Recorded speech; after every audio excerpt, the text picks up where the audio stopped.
श्री स्वामी समर्थ. स्वामी खरंच आपल्या आसपास असतात का? काल जे माझ्यासोबत घडलं त्यानंतर माझा विश्वास आणखीनच पक्का झाला. हा माझा वैयक्तिक अनुभव आहे. गुरुपौर्णिमेच्या दिवशी माझ्यासोबत काय घडलं ते मी कधीच विसरू शकणार नाही. काल गुरुपौर्णिमेच्या दिवशी मी माझ्या मैत्रिणीच्या घरी गेले होते, कारण तिनं काल मला गुरुचरित्र पारायणच्या उद्यापनासाठी बोलवलं होतं. तिथे गेल्यावर सर्वप्रथम मी महाप्रसादाचा लाभ घेतला. त्यानंतर आम्ही सर्वांनी मिळून देवाची पूजा केली. वातावरण इतकं शांत, सात्विक आणि भक्तिमय झालं होतं, काय सांगू तुम्हाला. पूजा झाल्यावर माझी ओटी भरली.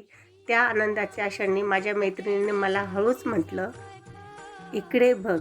मी समोर पाहिलं तर त्या दिव्याच्या धुरामुळे भिंतीवर श्री स्वामी समर्थाची प्रतिमा दिसल्यासारखी आम्हाला जाणवली. त्या क्षणी माझ्या अंगावर शहारे आले, डोळ्यातून नकळत पाणी आलं. मनात एकच प्रार्थना होती, स्वामी तुमची अशीच कृपा आमच्यावर राहू द्या. हा अनुभव माझ्यासाठी तर श्रद्धा, भक्ती आणि गुरुकृपेचा भावपूर्ण क्षण होता. तुम्हाला पण असा एखादा अनुभव आला असेल तर नक्की सांगा. अजून सबस्क्राईब केलं नसेल तर लवकर करा, लाईक आणि शेअर करा. श्री स्वामी समर्थ.